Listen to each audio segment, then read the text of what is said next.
Assalamualaikum warahmatullahi wabarakatuh. Alhamdulillah wassalatu wassalamu ala Rasulillah. Segala puji dan puja kehadirat Allah Subhanahu wa taala, juga salawat dan taslim kepada Nabi besar Muhammad sallallahu alaihi wa ala alihi wa sahbihi wasallam. Saudaraku seiman, di awal pembukaan kita berdoa kepada Allah Subhanahu wa taala, semoga Allah ikhlaskan niat kita dalam majelis ilmu ini sehingga bisa menjadi tambahan pahala kita insyaallah yang kita panen pada hari kiamat nanti, dan menjadi ilmu bermanfaat yang kita butuhkan selama kehidupan di dunia ini, serta juga semoga seluruh hajat-hajat kita, dari hajat-hajat dunia, tentu dari kebaikan-kebaikan dan juga hajat akhirat, Allah Subhanahu wa taala penuhi semua. Dan semoga orang yang sakit di antara kita disembuhkan, semoga orang yang terlilit utang dilunasi utangnya, dan semoga saja negara kita Indonesia menjadi negara yang aman, tentram, damai, seluruh umat Islam di bawah naungan ukhuwah Islamiyah, dan dalam hal ibadah mereka kembali kepada Al-Quran dan Sunnah. Dan juga semoga Allah Subhanahu wa taala menyatukan kita semua di surga Firdausnya tanpa hisab, sebagaimana disatukan dalam majlis ilmu yang mulia ini. Allahumma amin. Saudaraku seiman, tema kita pada hari ini Ain. Mungkin banyak sekali orang kita yang masih bertanya-tanya tentang Ain, selain maknanya apa Ain itu, dan juga apa yang dimaksud dengan bahasan masalah Ain. Ain itu adalah mata, ya, diistilahkan atau dalam bahasa Indonesianya mata. Jadi kalau orang Arab mengatakan mata adalah Ain. Dan kita sedang membahas sebuah penyakit yang sangat berbahaya yang disebabkan karena mata. Dan kita bukan sedang berbicara tentang masalah medis, tapi kita sedang bicara masalah pandangan syariat Allah Subhanahu wa taala terhadap sebuah penyakit yang sangat berbahaya. Terjemahan langsungnya mata yang jahat, ya, mata yang bisa menyebabkan penyakit, bisa menceraikan suami istri, bisa merusak kendaraan yang sedang ditunggangi, dan segala macam keburukan bisa terjadi karena penyalahgunaan mata ini yang dijelaskan dalam syariat. Baik, untuk lebih jelasnya teman-teman sekalian, kita akan dengarkan bagaimana Lajnah Daimah, atau seperti kita di Indonesia MUI, ya. Ini Lajnah Daimah adalah majelis para ulama di Timur Tengah, terutama di Saudi, atau tepatnya di Saudi, yang mendefinisikan tentang masalah Ain. Mereka mengatakan ma'khudatun min 'ana ya'inu idza asabahu bi'ainihi. Diambil dari akar kata 'ana ya'inu, kalau dia mengenai sesuatu dengan matanya. Wa asluha, dan asal akar kata ini, min ijabil a'in bisyai', kekaguman dari orang yang pemilik penyakit mata ini terhadap sesuatu yang ada di hadapannya, baik itu makhluk hidup atau benda mati. Thumma tatba'uhu kayfiyat nafsuhu al-khabithah, kemudian mulai keburukan dalam jiwanya mengikuti alur mata tersebut, maksudnya penyakit hatinya, iri, dengki, ya, dendam. Thumma tasta'inu ala tanfidi summiha binadhariha ila al-ma'in. Kemudian terjadilah realisasinya, menyalurkan racun yang berbahaya itu kepada yang sedang dipandang. Ini diambil dari Al-Fatawa atau Fatawa Ad-Lajnah Daimah jilid 1 halaman 271. Jadi Ain itu berupa penyakit yang bisa mendatangkan kerusakan, ya, berupa tatapan mata yang bisa mendatangkan penyakit ataupun kerusakan. Mungkin ada yang mengatakan, teman-teman sekalian, masa sih gara-gara pandangan mata aja kendaraan bisa rusak, hubungan suami istri bisa ribut, anak bisa sakit atau seorang bisa sakit, ya, harta atau usaha bisa bangkrut? Maka kami akan menjawab dengan dalil. Dengarkan bagaimana manusia terbaik umat ini, Nabi besar Muhammad sallallahu alaihi wasallam, memperingatkan kepada kita dari 1400 tahun yang lalu. Perhatikan baik-baik. Hadis yang pertama diriwayatkan oleh Imam Muslim nomor 2018, yang berbunyi, kata beliau, al-ainu haqq walau kana syai'un sabaqal qadar sabaqathu al-ain. Ketahuilah, mata buruk itu, mata jahat itu, yang diikuti dengan perasaan, ya, dendam, perasaan iri, penyakit-penyakit hati, benar-benar ada.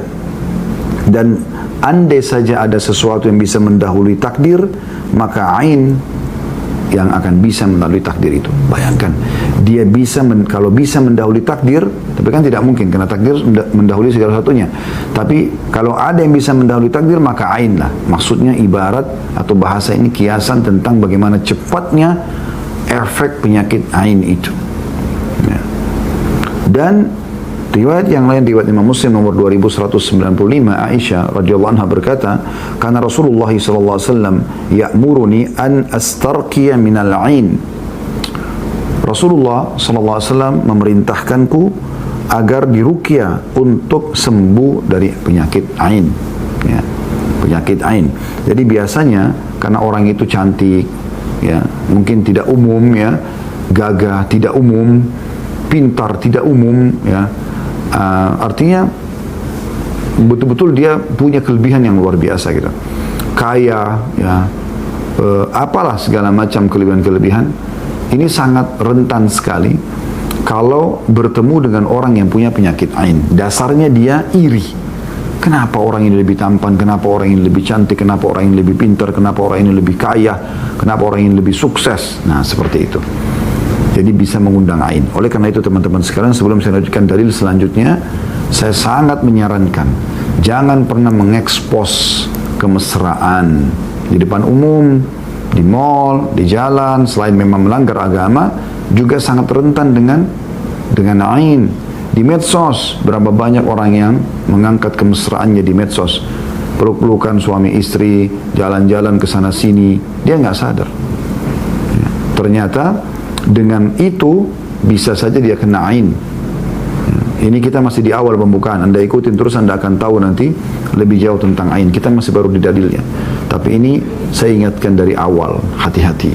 Karena di orang kita ini, ya, di Indonesia, untuk expose, ya, kelebihan yang ada ini luar biasa gitu. Dimanapun selfie, dimanapun foto, update status, ya, luar biasa gitu. Sampai kalau satu hari dia datang ke 10 tempat itu semua orang tahu dia di mana. Dan ini berbahaya. Dia pergi makan di tempat yang enak, dia pergi jalan sama temannya si fulan, dia bermesraan sama si fulan, dia transaksi bisnis sama si fulan, dan seterusnya. Ini berbahaya sekali. Dalil yang ketiga adalah hadis diriwayatkan oleh Al-Bazzar, dan hadis ini dihasankan oleh Albani dalam Sahihul Jami' nomor 1206, bahwasanya dari Jabir bin Abdullah radhiyallahu anhuma, Nabi sallallahu alaihi wasallam bersabda, "Aktsaru man yamutu ba'da qada'illahi wa qadarihi bil 'ain." Mayoritas yang menyebabkan kematian bagi umatku, umat Islam di sini ditekankan, adalah setelah takdir Allah adalah ain.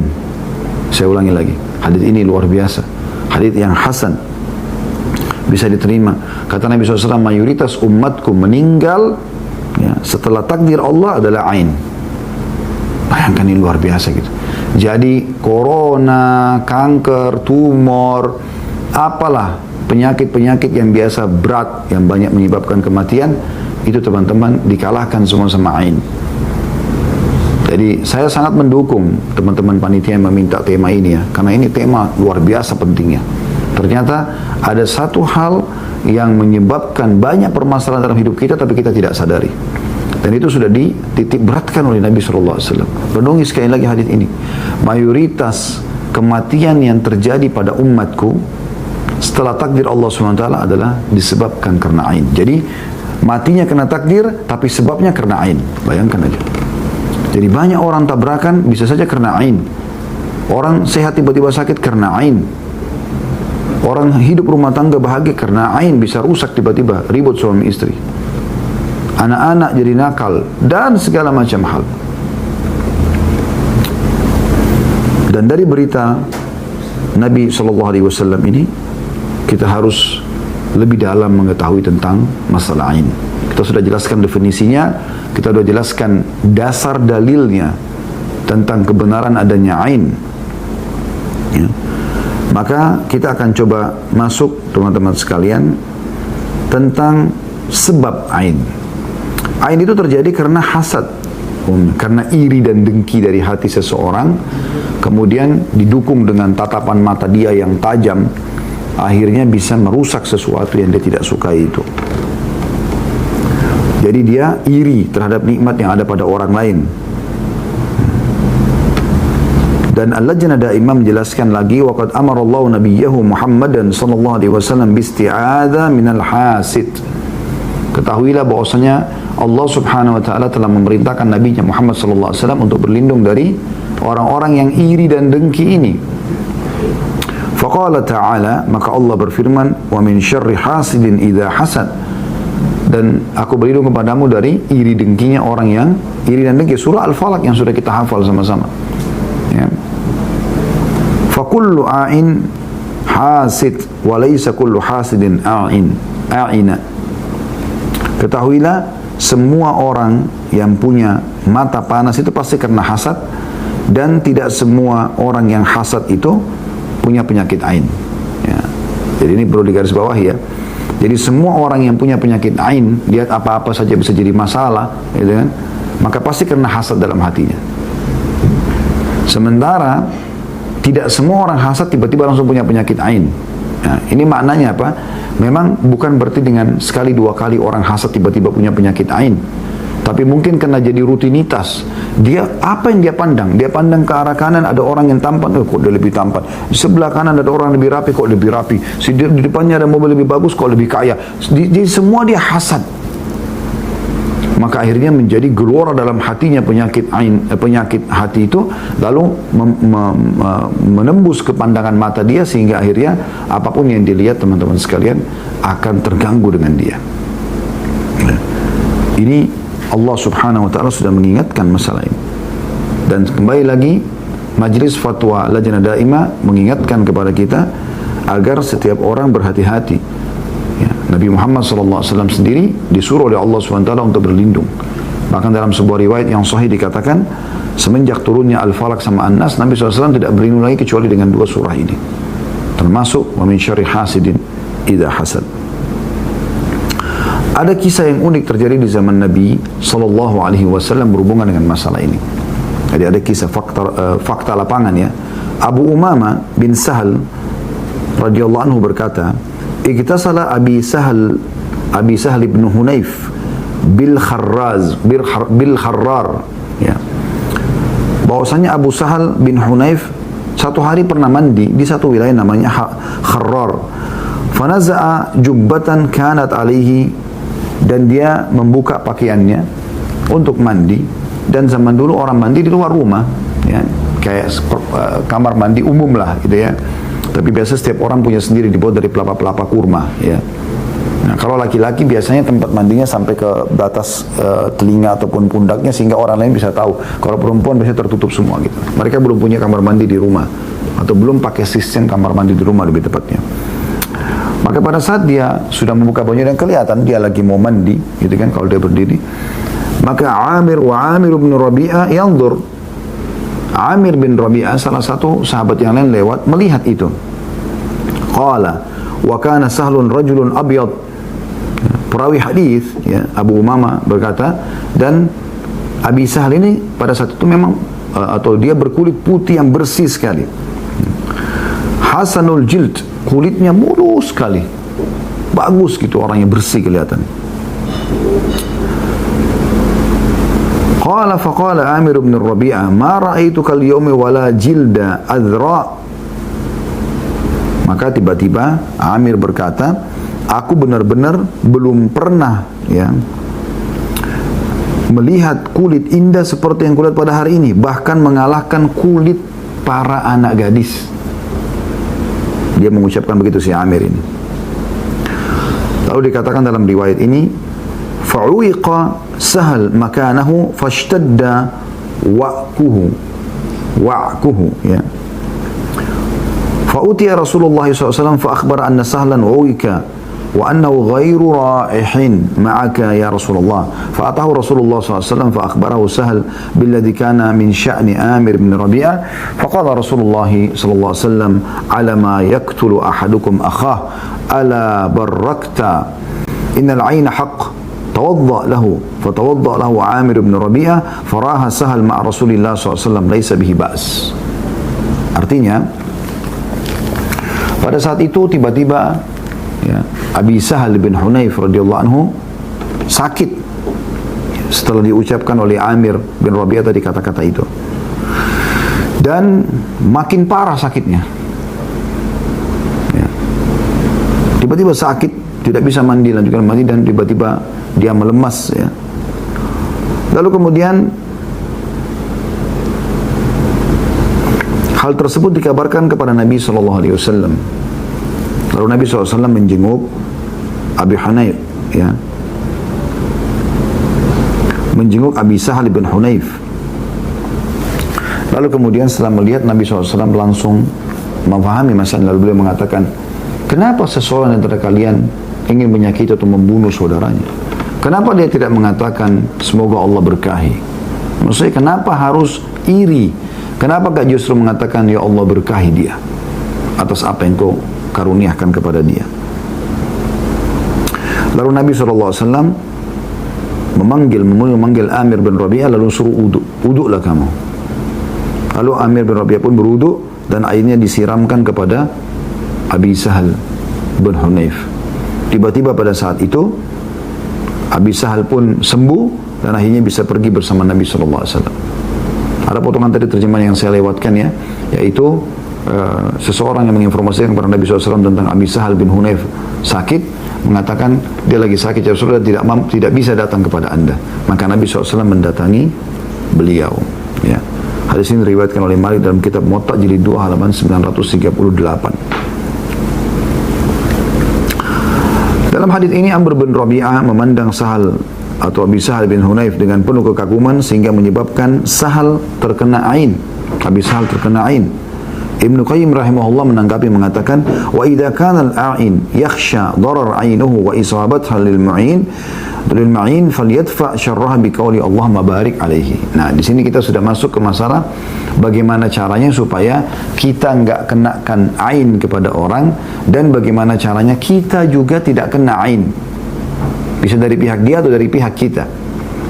Kata Ibnu Qayyim, orang yang memandang dengan pandangan kagum khawatir bisa menyebabkan ain. Misalnya Anda lihat anak kecil lucu, Anda masuk ke satu bangunan indah, Anda lihat kendaraan baru bagus, Anda lihat pasangan Anda, istri atau suami Anda cantik dan gagah, Anda lihat apa saja ya yang indah-indah. Kata Ibnu Qayyim, orang yang memandang dengan pandangan kagum, kalau khawatir menyebabkan ain pada benda yang lihat, maka cegahlah keburukan tersebut dengan mengatakan Allahumma barik alaihi, ya Allah berkahilah ya. Allahumma barik ya. Jadi kalau ini diambil dari kitab Tibbun Nabawi halaman 118 ya.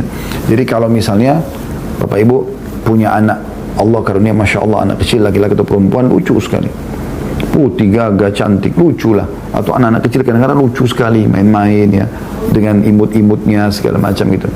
Hati-hati ya, setiap kali ada tamu datang, lucu ya anakmu ya, Allahumma barik, Masya Allah, Tabarakallah, puji Allah ya. Dan bilang Barakallah, biar dia bilang Barakallahu ya, alaihi, Barakallahu fiqh. Kita doakan semoga Allah berkahi. Dengan itu ainnya tidak bisa kena. Nah ini sederhananya ya, supaya tidak kena ain. Nanti kan kita jelaskan di penutupan insya Allah bagaimana kalau sudah terlanjur kena ain. Ini supaya tidak kena dulu sekarang. Step yang kita bahas tahapannya ini setelah menjelaskan definisinya, dalilnya ya, kemudian kasus terjadi di zaman Nabi SAW, juga bagaimana supaya tidak kena.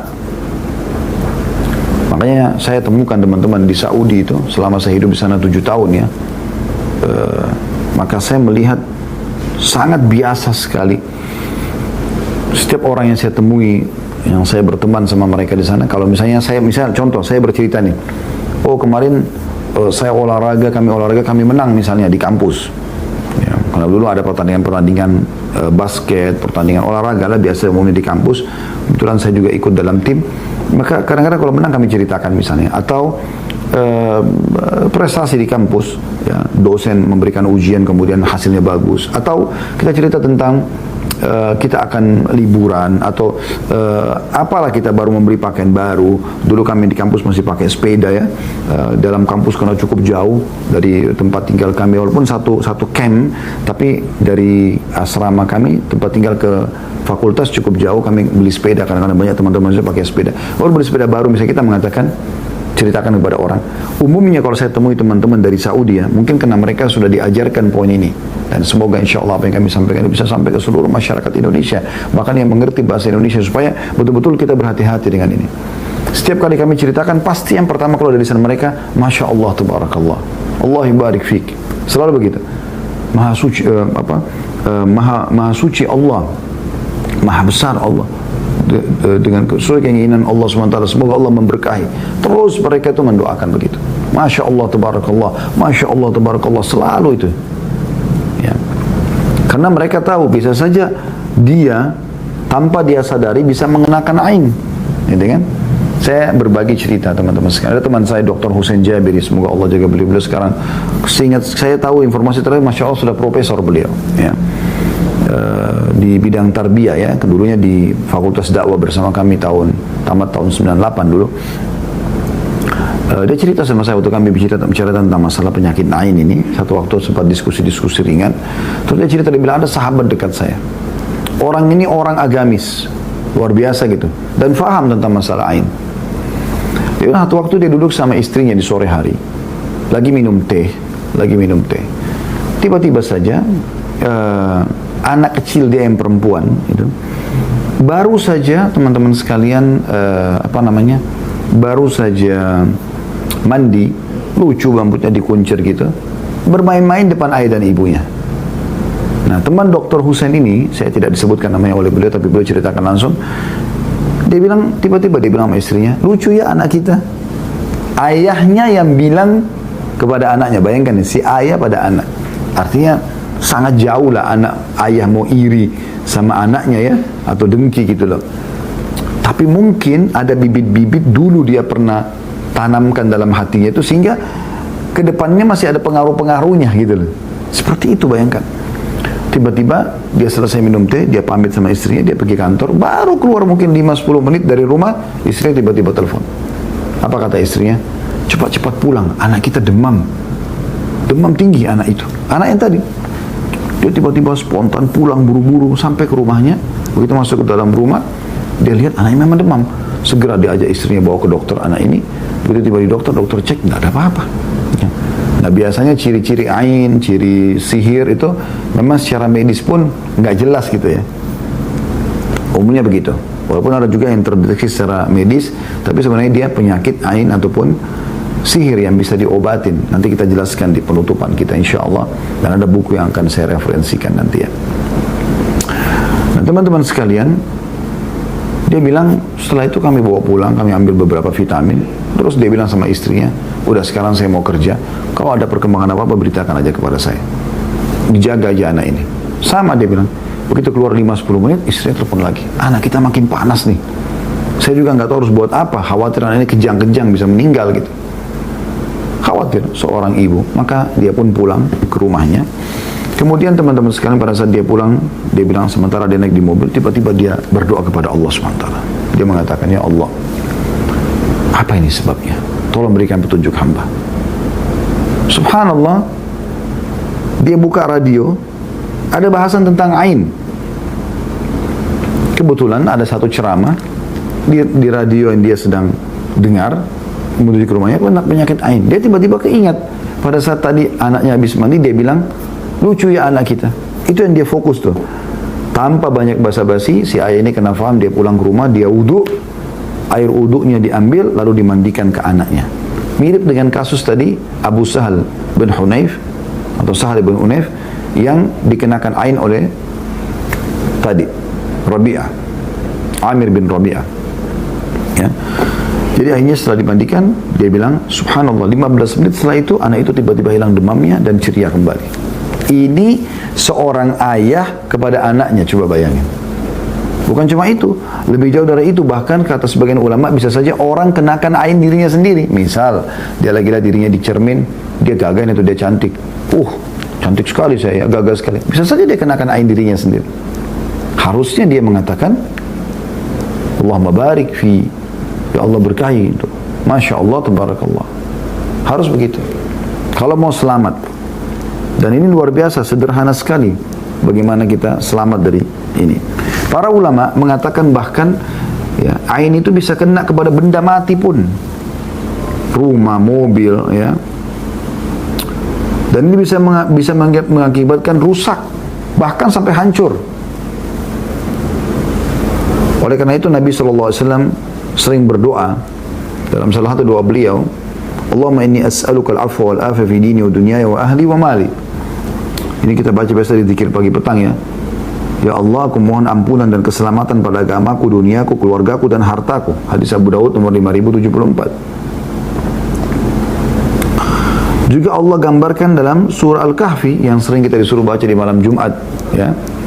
Allah gambarkan di antara salah satu kisahnya selain Ashabul Kahfi ada kisah dua orang yang memiliki kebun, lalu yang satu ini diingatkan oleh temannya agar selalu memuji Allah atas kebunnya yang melimpah, ya. Dalam surah Al-Kahfi, surah nomor 18 dalam Al-Quran, ya, ayat 39 berbunyi, a'udzubillahi minasyaitonirrajim, walaula id dakhalta jannataka qulta ma syaa Allah la quwwata illa billah in tarani ana aqalla minka malan wa walada.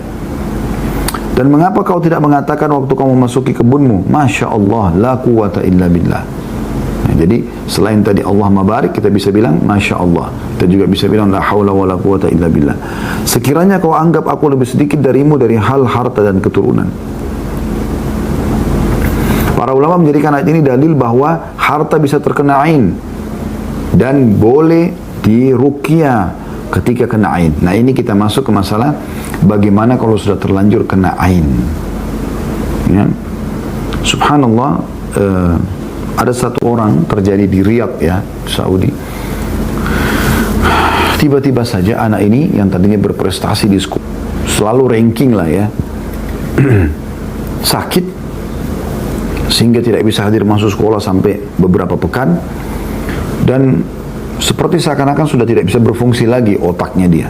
Tanpa sebab, nggak jatuh, nggak kebentur misalnya. Bawa ke dokter rumah sakit terbaik di Riyadh, dokter mengecek, ternyata di otaknya itu ada seperti cairan. Dan ini cairan secara medis tidak normal, maka yang terbaik adalah harus disedot, dikeluarkan. Dan itu bagian batok kepalanya harus ada yang dilubangi gitu. Salah satu dari kerabat orang ini faham agama, sering hadir di pengajian, Masya Allah. Dia tahu ada ain, ada sihir, ya. Dua hal yang berbahaya sekali di tengah-tengah umat ini yang harus kita berhati-hati, ya. Jadi praktek dukun, peramal, penyamun, penyihir ini luar biasa, harus diperangi. Tidak boleh didatangin dan harus diperangi, dihilangkan secara total. Sampai Umar bin Khattab radhiyallahu anhu menyuruh menyembelih, bukan maksudnya dihukum mati, dipenggal lehernya para penyihir, laki-laki dan perempuan. Beliau mengirim surat kepada gubernurnya Bajalah bin Abda rahimahullah. Itu di akhir 1 tahun sebelum beliau meninggal, di tahun 22 Hijriah. Beliau meninggal tahun 23 Hijriah. Ini saking bahayanya. Tentu kita tidak bicara masalah ainnya, penyakit ain, pelakunya bukan dihukum aja tapi penyihir. Tapi ini biasa dua ini kayak saling berdekatan gitu, ya. Karena orang kalau sudah punya ain, penyakit yang mata panas ini, tambah lagi dia ke dukun melakukan sihir, itu makin jadi-jadi, wa na'udzubillah, keburukannya. Yang jelas teman-teman sekalian, pada saat itu salah satu kerabat ini pergi ke salah satu syekh. Kalau kita ustadz atau kiai lah di Indonesia, ya, lalu bertanya, bagaimana nih? Maka kata syekhnya, coba cari tahu ada nggak kerabat dia yang tidak suka sama anak ini, mungkin secara fisik, mungkin secara prestasi. Maka tiba-tiba mereka bilang, memang anak ini berprestasi, ranking selalu di sekolahnya, anaknya tampan, gitu kan, dia dipuji-puji oleh semua keluarga. Kata syekhnya, ada nggak di antara kerabat yang tidak suka? Maka mereka tiba-tiba mengatakan, memang ada satu tantenya yang punya juga anak yang selalu bersaing sama anak ini gitu. Jadi bersaing secara fisik, bersaing secara prestasi di sekolah gitu, ya. Maka kata Syekh, coba cek ke tantenya itu. Diceklah, diceritakanlah pada tantenya ini. Kemudian tantenya alhamdulillah bisa terima, dan mereka mohon supaya tantenya memberikan air wuduknya pada saat diambil, karena orang ini sudah mau dieksekusi di rumah sakit besoknya. Lalu tiba-tiba diguyurkan di badannya, dimandikan air wuduk tantenya. Subhanallah, beberapa waktu setelah itu dicek kembali oleh dokter, mereka minta dokter cek kembali, tidak ada cairan tersebut, dan orang ini tiba-tiba kembali normal. Ini kisah nyata teman-teman sekalian. Walaupun tidak ada kisah ini, kita sudah dengarkan tadi bagaimana baginda Nabi SAW menyampaikan orang yang paling jujur di kalangan seluruh manusia dan utusan Allah Subhanahu Wa Taala. Ibnu Katsir rahimahullah berkata, qala ba'dus salaf, sebagian salaf berkata, man a'jabahu syai'un min halihi aw malihi aw waladihi falyaqul, siapapun yang sedang kagum pada keadaannya, keadaan dia sendiri atau keadaan orang lain, atau hartanya, atau pada anaknya, ya. Dirinya sendiri, hartanya atau anaknya, mobilnya kah, motornya kah, rumahnya kah, kita sendiri dengan harta kita, kata Ibnu Katsir rahimahullah, apalagi orang lain gitu. Maka falyakul, harusnya dia mengucapkan, Masya Allah la quwata illa billah, Masya Allah la quwata illa billah, kita ucapkan itu. Wa hadha ma'khudun min hadhil ayal karimah, ini diambil dari potongan ayat yang mulia ini tadi, Al-Kahfi, ya, ayat 39. Masya Allah la quwata illa billah. Sebagian ulama berpendapat juga bahwasanya penyakit ain, ketika melihat sesuatu supaya tidak terjadi, baik dari pemilik ain ini ataupun orang yang sedang dipuji. Perusahaannya, oh perusahaannya maju ya, Masya Allah la hawla wa la quwata illa billah. Mobilnya bagus ya, Masya Allah la hawla wa la quwata illa billah. Mau orang muslim atau kafir yang sedang memuji kita, oh bajunya bagus, Masya Allah la hawla wa la quwata illa billah. Tampannya cantik ya, Masya Allah la hawla wa la quwata illa billah. Anaknya lucu ya, Masya Allah la hawla wa la quwata illa billah. Selalu begitu, selalu begitu. Kalau Anda mau lebih jauh, Anda bisa ketik di YouTube nanti tentang contoh, ya, penyakit, bahaya penyakit ain, akan ada. Subhanallah, kalau di Timur Tengah tuh nyata sekali gitu. Sampai saya punya di handphone saya cuplikannya penyakit ain. Ada orang melihat pohon kurma, teman-teman sekalian. Oh, kurmanya bagus sekali, tumbang pohon kurma itu. Dan di situ ditulis memang, lihat penyakit ain. Ada orang baru buat tenda, dia orang kaya raya, rumahnya bagus, dia buat kayak kemah gitu. Kemah itu bagus sekali, dikarpetin, pasang bantal-bantal duduk Arabic style ya, tempat duduk orang-orang Arab. Kemudian dia panggil tamu-tamu makan di situ, ya. Mereka grill daging apa segala macam. Nah, ini makan. Baru pulang tamunya, kebakaran tiba-tiba. Nggak ada api di situ. Mereka tuh masak-masak di luar gitu. Ini dalam kemah cuma makan. Sampai dalam cuplikan itu dia lagi cuplikan, dia sampai takut, la haula wala quwata illa billah, sampai ketakutan, dia shooting kemahnya itu. Dan tetap dimasukkan dalam cuplikan itu. Ada orang di Saudi baru angkat anaknya 3 jam yang lalu. Lucu gitu, anak perempuan menari-menari gitu kan. Oh, dengan lucunya lalu diangkat di medsos. 3 jam kemudian sakit anak tersebut. Ada cuplikannya. Ini anak lagi nari-nari, ini cuplikannya pada 3 jam kemudian sakit. Ada anak muda tampan tiba-tiba sakit, dan sekian banyak. Ada orang lagi pegang teh, ya. Kemudian teh itu mau diperlihatkan ya, mau dihidangkan, lalu yang tamu ini bilang, oh tuangkan teh dari tanganmu yang bagus, pang, pecah gelasnya. Subhanallah, ini terjadi, ya. Saya tidak tahu waktunya keburu atau tidak, tapi saya akan coba minta sama tim, kalau bisa nanti cuplikan dari handphone saya bisa diangkat. Saya coba akhirnya ditanyakan. Kalau bisa nanti dari handphone ini diperlihatkan, jadi apa yang saya bahasakan tadi itu ada cuplikannya di handphone ya. Kalau bisa insya Allah kita coba akan perlihatkan di penutupan nanti sebelum kita kafaratul majlis, supaya Anda lihat, oh ini loh yang tadi Ustaz ceritakan itu, contoh ya. Jadi usahakan selalu bilang Masya Allah la quwata illa billah, selalu kita bilang itu teman-teman sekalian ya. Jadi kita mendoakan atau kita mengatakan barakallahu fiik, Allahu yubarik, semoga Allah berkahi, selalu bilang begitu ya. Dan Nabi SAW bersabda, idza ra'a ahadukum min nafsihi wa akhihi ma yu'jibu falyad'u bil barakah fa innal 'aina haqq. Hadis ini hadis sahih riwayat An-Nasa'i ya. Di nomor 10.872 kata Nabi SAW, jika salah seorang dari kalian melihat pada diri saudaranya ya, Jadi pada dirinya atau diri saudaranya. Kalau seseorang melihat apa yang membuat dia kagum pada dirinya dan diri saudaranya, maka harusnya dia mendoakan keberkahan. Karena ain itu benar-benar ada. Ada. Dan jauh sebelumnya teman-teman, hilangkan dari hati kita semua penyakit iri, dengki. Ada orang begitu, subhanallah. Tetangganya beli AC, dia yang kedinginan. Tetangganya beli kulkas, dia yang kedinginan. Tetangganya beli mobil, dia yang kepanasan. Wah, luar biasa gitu. Sampai kalau tetangga mundur sedikit saja, ya, kepencet klaksonnya, wah apa tuh ribut-ribut, tabrak pagar, wah langsung aja dia, ya, syukurin tuh. Siapa suruh pakai mobil baru? Loh, subhanallah. Dia isi hatinya dengan penyakit ain. Tidak boleh teman-teman. Kita kan semua hidup di bawah kerajaan Allah subhanahu wa ta'ala. Allah punya hak untuk memilih siapa yang diberikan ketampanan, siapa yang diberikan kecantikan, siapa yang diberikan kulit putih kah, kulit sawo mateng kah, kulit hitam kah, kulit mulus kah. Apalah semua yang Allah kasih. Kita puji Allah. La haula wa la quwata illa billah. Gitu. Dengarkan bagaimana Nabi SAW bersabda, la tabaghadu. Jangan saling membenci. Tak usah benci-bencian. Orang benci kita biarin, kita tidak usah ikut-ikutan benci dia. Wala taqata'u. Jangan saling memutus hubungan. Wala tadabaru. Jangan saling menjauh, saling bermusuhan. Wala tahasadu. Jangan saling iri. Nggak boleh iri. Ya. Wa kunu ibadallahi ikhwana. Dan jadikanlah dari kalian hamba-hamba Allah yang bersaudara. Hadis riwayat Bukhari nomor 6076 dan juga Muslim 2559. Nah, jadi diingatkan benar-benar nih. Tidak boleh hasad. Tak boleh teman-teman sekalian. Iri, dengki dengan orang.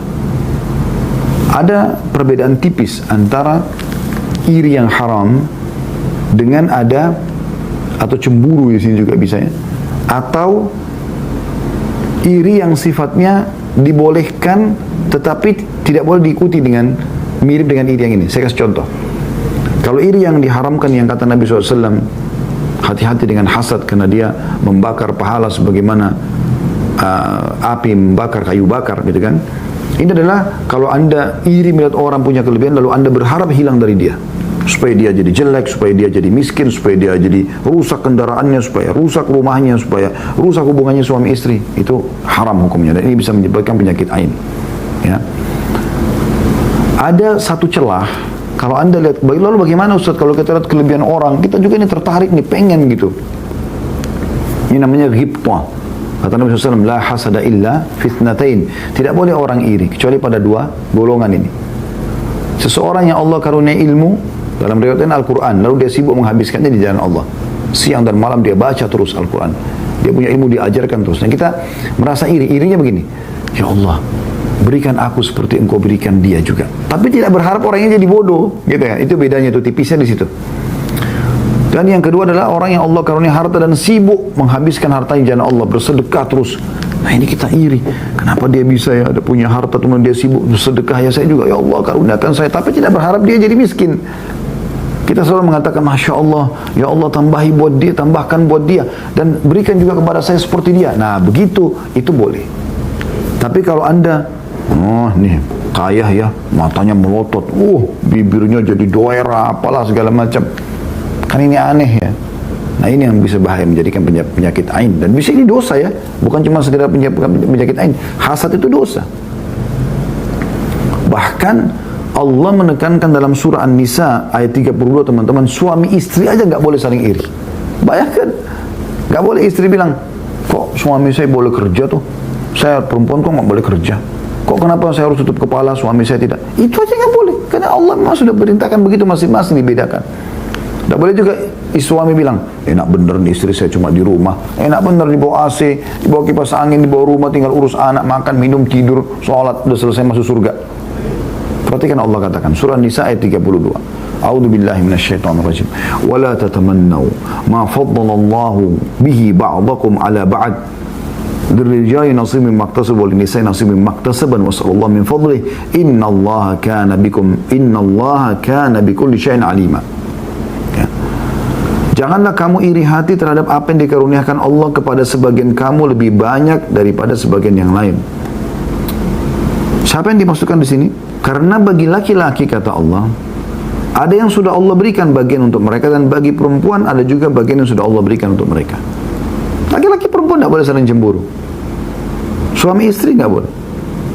Dan mohonlah kepada Allah sebagian dari karunia-Nya, sungguhnya Allah Maha mengetahui segala sesuatu. Jadi misalnya tadi saya bilang, kalau ada orang pintar, ada orang punya kelebihan apa, kita minta kepada Allah hal yang sama. Selama tidak melanggar sunnatullah, gitu kan. Tidak mungkin kita minta, ya Allah, saya mau mukanya seperti si fulan karena dia tampan. Kan nggak mungkin. Tapi kita minta juga Allah berikan ketampanan. Bisa. Allah bisa memberikan sesuatu yang orang lihat, oh ya tampan, orang lihat itu cantik. Tapi nggak mungkin muka kita diubah jadi muka dia, kan nggak mungkin. Kan gitu. Jadi kita masih bisa minta kepada Allah, tapi tidak berharap hilang dari dia. Kapan Anda masuk ke celah berharap hilang dari dia, ini membuka pintu dosa dan juga membuka pintu ain. Bisa jadi bahaya mata Anda ini, bisa panas gitu. Ya. Juga bagaimana Nabi SAW mengingatkan kepada kita supaya kita tawadhu, merendah. Bagi Anda juga yang punya kelebihan, jangan terus-menerus pamer-pamer ini. Tadi saya bilang, ekspos sana-sini. Sehingga berhamburanlah puji-pujian yang tidak dari orang-orang yang tidak tahu tentang masalah mengucapkan Masya Allah la quwata illa billah, la haula wala quwata, Masya Allah la haula wala quwata illa billah, tidak juga mengucapkan Allah barik, Allahumma barik fik, barakallahu fik misalnya. Rasulullah SAW bersabda, wa inna Allah auha ilayya an tawadhu, Allah telah mewahyukan kepada aku agar kalian saling merendah. Yang punya kelebihan merendah. Ya. Kalau kita merendah di depan orang-orang, maksudnya merendah ini bukan menghinakan diri ya, tapi tidak menunjukkan dengan kesombongan sehingga orang jadi iri dengan kita, tidak. Kita malah merendah, kita berteman sama mereka, kita jalan, kita makan sama-sama, biasa aja gitu. Hatta la yafkhara ahadun ala ahad, agar tidak ada orang sombong terhadap orang yang lain, wala yabghi ahadun ala ahad, dan tidak ada orang yang berbuat kezaliman terhadap orang lain. Ya. Ini penting teman-teman sekalian, digarisbawahi. Ya. Juga yang perlu digarisbawahi teman-teman sekalian, jangan lupa selalu berzikir kepada Allah Subhanahu wa taala, zikir pagi petang, doa keluar rumah, ya. Doa masuk rumah, doa pada saat mau makan, doa habis makan, berdoa terus. Dan ingat selalu ini, selalu Masya Allah la haula wa la quwata illa billah. Ingat itu, Masya Allah la haula wa la quwata illa billah. Atau bilang Allahumma barik li, untukku, Allahumma barik lahu, Allahumma barik fihi. Nah, ini semua bisa kita ucapkan, ya, dan ini zikir luar biasa gitu. Begitu juga ya, kalau kita bicara tentang masalah pengobatan penyakit ain ini, maka bisa beberapa hal yang dilakukan. Cara yang paling efektif, kalau kita tahu orangnya siapa, sebagaimana tadi saya bilang, kita bisa minta air wudunya, ya, kemudian kita siramkan, mandikan airnya. Nah, itu sudah kita jelaskan tadi hadisnya, ya. Dan ada hadis yang riwayat Muslim nomor 2188, ya, yang berbunyi, kata Nabi SAW, al-ainu haqq walau kana syai'un sabaqal qadr la sabaqathul ain wa in istagsaltum fagsilu. Kata Nabi SAW, ain itu benar adanya, hati-hati, karena mayoritas umat ini meninggal gara-gara itu. Dalam riwayat lain, ain bisa membuat orang mati dan bisa membuat unta masuk ke kuali kecil, tapi unta bisa masuk di situ. Itu beratnya masalah ain itu. Ain itu benar adanya. Andai ada perkara yang bisa mendahului takdir, maka itu adalah ain. Lalu kata Nabi SAW, gunakanlah air mandi untuk memandikan orang yang terkena ain. Atau terjemahan lebih tepatnya adalah, kalau kalian diminta untuk mandi, ya, mandilah, berikan airnya kepada orang. Ya. Saya kadang-kadang perhatikan di rumah teman-teman, kalau misalnya kami punya anak-anak kecil lucu, misalnya tiba-tiba sakit tanpa sebab, maka saya langsung bilang sama istri, bukan cuma istri saya, beberapa teman-teman yang membantu di rumah, ya, mbak-mbak di rumah, ayo kita wudhu, coba kita mandikan anak ini. Alhamdulillah pernah terjadi, dan alhamdulillah hilang gitu. Karena kita tidak tahu siapa yang mengenakan ain, kan gitu. Nah, ini contoh. Kalau di Saudi itu udah biasa teman-teman, ya, di rumah mereka pasang kaligrafi Masya Allah, Tabarakallah. Begitu kita masuk pintu, tulisannya itu. Di mobil mereka kaligrafi Masya Allah, Tabarakallah. Jadi mereka selalu itu. Ya. Jadi bisa mandi dari bekas air mandi, ya. Jadi dia mandi, air mandinya ditampung, disiramkan. Ini yang hadis riwayat Muslim tadi. Yang kedua bisa juga dengan air wudu. Wudunya dia, sebagaimana tadi kasusnya Amir, ya. Amir bin Rabi'ah yang iri dengan atau kepada Sahal atau Abi Sahal bin Hunayf radhiyallahu anhu ajma'in. Maka dalam riwayat pada saat Nabi SAW memerintahkan kepada Amir bin Rabi'ah untuk berwudu, dikatakan fa'amara Amiran an yatawadda. Maka Nabi SAW perintahkan Amir untuk berwudu. Faghasala wajhahu wa yadayhi ilal mirfaqain. Maka dia mencuci wajahnya dan juga tangannya sampai sikunya. Wa rukbatayhi wa dakhilata izarihi wa amaru an yusubbu alaihi. Ya, kemudian dia pun membasuh kedua lututnya dan bagian dalam sarungnya, ya. Maksudnya membuduklah seperti untuk biasa membasuh dari lutut sampai ke bawah telapak kaki. Ya, lalu Nabi SAW memerintahkan untuk menyiramkan kepada Sahal. Hadis riwayat An-Nasai nomor 7617 dan juga Ibnu Majah nomor 3509 dan juga Ahmad 15980. Ya, ini disahihkan oleh Syekh Albani. Kemudian Aisyah juga berkata, ada orang kana yu'marul a'in fayatawadda thumma yaktasilu minhul ma'in. Dahulu orang yang menjadi penyebab ain diperintahkan untuk berwudu, lalu yang terkena ain mandi dari sisa air wudu orang tersebut. Riwayat Abu Daud nomor 3885 dan disahihkan oleh Syamil. Ini sudah saya jelaskan juga tadi, ya. Contoh temannya atau sahabat, orang kenalan daripada sahabat saya, Dr. Husain Al-Jabir, dan cukup banyak penjelasan tadi saya rasa cukup gamblang apa yang kami sampaikan. Semoga Allah selamatkan kita dari penyakit ain ini. Kemudian juga selain daripada dua hal itu, kalau ada yang bertanya, lalu bagaimana solusinya kalau kami tidak tahu siapa pelakunya? Bagaimana minta air mandinya, air wudunya? Maka solusi yang ketiga adalah ruqyah syar'iyyah. Ruqyah syar'iyyah saya janjikan tadi, teman-teman, ruqyah syar'iyyah. Dan ada dua buku yang saya lihat cukup bagus. Ini bukan tulisan kami tentunya. Ini yang satu tulisan Sa'id bin Wahab Al-Qahtani, dan ini beliau bukunya saya juga bedah, ya, kumpulan doa sesuai dengan Al-Quran dan Sunnah. Ada di sini akhi yang biru yang kecil itu, tolong diambilkan. Ini buku mungkin cuman 10.000 atau 15.000, ya, harganya. Anda juga bisa dapatkan buku ini di Ajwad Store, ya. Nah, ini buku yang kami bedah setiap hari Senin sore, sebentar sore, ya. Ada pembedahan tentang buku ini 132 doa. Ini juga kami terbitkan buku ini, dan buku ini buku penulis yang sama. Di sini lebih lengkap, ada 132 doa. Ini khusus masalah ruqyah saja. Ya, bagaimana sebelum kena sihir, bagaimana sudah kena sihir, bagaimana sebelum kena ain, bagaimana setelah kena ain, ya. Nah, ini buku teman-teman beli sebanyak mungkin dan sebarluaskan. Ya, sayang sekali kalau tidak disebarluaskan. Anda kalau bertamu ke rumah orang, berapa sih harganya? 10.000, 15.000 rupiah. Anda beli 100 buku pun cuman 1 juta atau 1,5 juta. Nah, anggaplah dari 100 orang yang Anda bagi-bagikan, Anda mampir ke rumah kerabat, Anda mampir ke masjid, ya, mana saja Anda taruh saja. Maka itu sudah luar biasa, akan membantu. Mungkin di antara 100 orang ada orang yang sembuh dari situ, ya. Kemudian ada buku juga yang ditulis oleh Abdullah bin Abdul Aziz Al-Idan, Ruqyah, mengobati jasmani dan rohani menurut Al-Quran dan Sunnah. Kalau ini lebih detail tentang masalah dalil-dalilnya. Ini mungkin saya juga pernah bedah ini di YouTube, Anda temukan insya Allah ada ruqyah syariah sekitar 3 jam. Waktu itu di Amerika saya bedah buku ini, dan di sini beliau tekankan sekali tentang masalah kalau ruqyah itu tidak harus kena ain dan sihir saja, tapi semua penyakit boleh ruqyah syariah. Bahkan saran kami, saya ulangi lagi, saran kami teman-teman sekalian, Anda coba ruqyah syariah,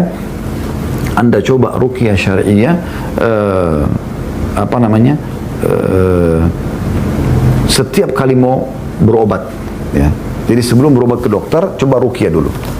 Mungkin subhanallah dengan ruqyah Anda sudah sembuh. Saya sering kali rasakan kadang-kadang sakit kepala, kadang sakit perut, ya. Kadang-kadang istri atau anak saya juga mengeluh, saya ruqyah saja. Dan alhamdulillah dengan izin Allah SWT, sebelum minum obat dokter sering kali sembuh, gitu. Ya, bahkan Ibnu Qayyim rahimahullah pernah mengatakan, saya pun pernah merasa sakit perut yang luar biasa, lalu kemudian saya mengambil zam-zam, lalu kemudian saya bacakan Al-Fatihah, lalu kemudian saya tiupkan dan saya minum air tersebut dengan niat ruqyah, maka sembuh gitu. Ya. Nah, ruqyah syariah ini banyak dalilnya, di antaranya hadis Asma binti Umais radhiyallahu anha, beliau berkata, ya Rasulullah, inna bani Ja'far tusibahum al-ain, bahwasanya suku Ja'far terkena penyakit ain. Afa nastarqi lahum, boleh enggak kami meruqyah mereka? Qala na'am. Nabi SAW mengatakan iya. Falau kana syai'un sabaqal qadar la sabaqatul ain. Kalau seandainya ada yang bisa mendahului takdir, maka ain lah itu. Hadis ini hadis sahih riwayat Ibnu Majah di nomor 3510 dan juga Tirmidzi nomor 2059 dan disahihkan oleh Syekh Albani. Anda bisa membaca doa-doa ruqyah, ya, misalnya Anda membaca Al-Fatihah, Anda membaca Al-Ikhlas, Al-Falaq, An-Nas, Al-Kafirun, ya. Kemudian Anda baca juga ayat kursi, lalu Anda tiup ke telapak tangan, lalu Anda usap. Misalnya perut yang sering kejang, sakit, dada yang sering sesak nafas, tenggorokan yang terus sakit, sembuh sakit lagi, telinga yang sering berdenging, tidak tahu sebabnya, mata yang buram tiba-tiba, kepala yang sering sakit, bacain aja. Baca terus sampai berdoa kepada Allah, lalu usapkan. Di antara doa yang Nabi SAW ajarkan adalah bagaimana Jibril AS meruqyah Nabi SAW dengan doa ini. Bismillahi yubrik wa min kulli da'in yashfik wa min syarri hasidin idha hasad wa syarra atau wa syarri kulli dhi'ain wa syarri kulli dhi'ain. Artinya Bismillahi yubrik, dengan nama Allah semoga, atau dengan nama Allah yang menyembuhkanmu, ya. Atau dengan nama Allah kau bisa sembuh. Wa min kulli da'in yashfik, dan akan menyembuhkan kau dari semua penyakit. Wa min syarri hasidin idza hasad, dan dari irinya orang, dari orang iri. Bayangkan yang dikhususkan doa ini. Wa min syarri kulli dhi ain, dan dari keburukan semua orang yang punya penyakit ain. Ya, ini kita baca hadis ini riwayat Muslim nomor 2185. Jadi doanya Bismillah yubrik, semoga dengan nama Allah engkau sembuh.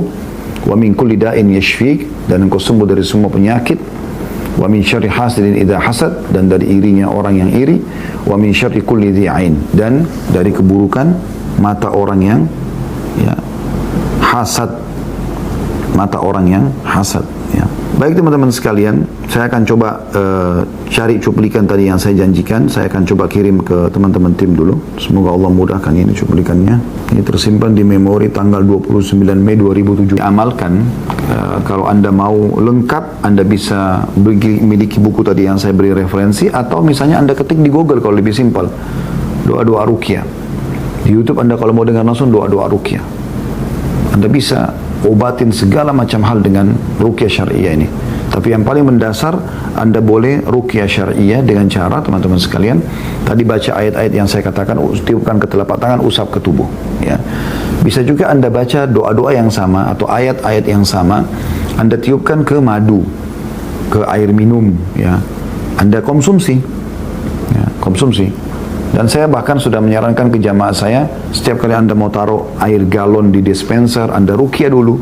Baca sederhana, Al-Fatihah, kemudian Al-Kafiru, ayat kursi, Al-Kafirun, kemudian Al-Kafirun, Al-Ikhlas, Qul Huwallahu Ahad, Al-Falaq, Qul A'udzu Birabbil Falaq, dan An-Nas, Qul A'udzu Birabbin Nas. Anda baca ini 3 kali masing-masing, Anda tiup dengan sedikit ada ludah, ya, ke air galon, Anda sekeluarga bisa minum. Begitu juga kopi, teh yang Anda mau konsumsi. Bahkan yang unik pernah waktu saya jelaskan ini di blog, yang waktu itu ada beberapa jemaah yang pulang, mereka berikan kesaksian pada saat mampir ke satu restoran yang cukup ramai. Begitu mereka baca praktik ini, ternyata ya, piring yang mereka mau makan, entah waktu itu apa, bakso atau yang itu pecah gitu, ya. Sehingga mereka merasa nggak enak, dan pada saat mereka akhirnya kena digantikan baru oleh pemilik restoran, akhirnya mereka tidak baca lagi doa-doa ruqyah, tapi mereka pulang dalam kondisi mules, kemudian mereka baca ayat ruqyah untuk menghilangkan sakit itu. Nah, ini contoh saja gitu. Karena banyak juga teman-teman sekalian, orang-orang kita di Indonesia ini bukan cuma sekedar ain, tapi karena kita sedang bahas ain ya. Kalau kita bahas sihir lebih panjang lagi. Tapi ada juga banyak orang-orang kita yang pakai pelaris di restorannya, wa na'udzubillah, ya, mereka karena kurangnya keimanan dan ilmunya, sehingga mereka salah gunakan ini. Mereka salah gunakan ini, tidak boleh semestinya ya. Tapi itu terjadi. Allahu a'lam. Sudah bisa diputar oleh teman-teman atau belum? Sudah bisa. Baik, coba diputar, saya coba jelaskan. Ini sekitar 2 menit ya itu. Anda bisa lihat cuplikan di layar Anda. Cuplikan ini berbahasa Arab ya. Tapi insya Allah bisa saya coba terjemahkan. Bisa tampil dua-dua? Ya, di sini cuplikan yang pertama. Anda lihat ada orang yang pegang gelas kopi. Ya, itu gelas teh, terus tiba-tiba ada orang yang ngomong di situ ya, oh teh-tehnya bagus gitu, terus tiba-tiba pecah gelasnya. Nah ini ada pohon kurma yang dia puji, dia mengatakan pohon kurmanya bagus, terus tiba-tiba rubuh pohon kurma itu. Ya. Nah ini kemah yang dibuat cukup bagus untuk mengundang tamu, kemudian dia undang orang makan segala macam, rupanya tidak ada orang yang ada ain di sini, kemudian kebakaran tiba-tiba. Nah ini ada cuplikannya sampai dia mengatakan hasbiyallahu ni'mal wakil. Nah, Allah menjadi pencukup bagiku. Jadi dia bingung kenapa bisa kebakaran, gitu kan. Ini setelah mengundang orang, itu ada tulisan bahasa Arab di situ, gitu kan. Jadi tiba-tiba kebakaran setelah mengundang orang. Nah, ini kemah yang cukup bagus, kemudian tiba-tiba terjadi kebakaran ya. Jadi tanpa sebab ya. Makanya dia bilang di sini, ini tulisannya kebanyakan yang meninggal dari umat ini karena ain. Dari hadis sudah kita sampaikan. Dan kalau ada seandainya yang mendahului takdir, maka itu adalah ain. Ya, ini peringatan untuk siapapun yang suka upload foto. Beliau mengatakan ini foto-foto makanan, foto pemandangan, ya, foto-foto anak. Karena Nabi SAW mengatakan paling banyak yang meninggal dari umat ini justru setelah takdir Allah adalah ain. Maka hati-hatilah dengan ainnya manusia, karena di sana ada mata-mata yang tidak mengingat Allah. Nah ini ada seorang anak muda yang sehat tapi tiba-tiba sakit karena ain, maka diruqyah. Ini anak lucu menari-nari, tiba-tiba masuk rumah sakit beberapa jam kemudian. Ini anak perempuan yang saya bilang tiba-tiba masuk rumah sakit 3 jam kemudian. Ada mobil tabrakan ya. Kemudian ada orang meninggal, tadinya tidak ada masalah, walaupun tadi sudah dikatakan takdir Allah dia meninggal, tapi sebabnya ya. Maka dia mengatakan ingatlah Allah di dalam setiap sesuatu dan ketahuilah bahwasanya ain itu benar terjadi ya. Jadi ini hal yang luar biasa yang harus kita berhati-hati darinya teman-teman sekalian. Baik, ini yang saya bisa sampaikan teman-teman sekalian. Saya harus cukup sampai sini karena memang saya ada kegiatan yang lain lagi. Semoga apa yang kita pelajari ini bermanfaat buat kita. Dan untuk lebih lanjut teman-teman bisa lebih jauh melihat insyaAllah tema-tema kami tentang ruqyah syariah. Ada cukup banyak di playlist di YouTube kami, Anda bisa ikuti insyaAllah. Kalau benar dari Allah, kalau salah dari saya mohon dimaafkan. Subhanakallah wa bihamdika asyhadu an la ilaha illa anta astaghfiruka wa atubu ilaik. Wassalamualaikum warahmatullahi wabarakatuh.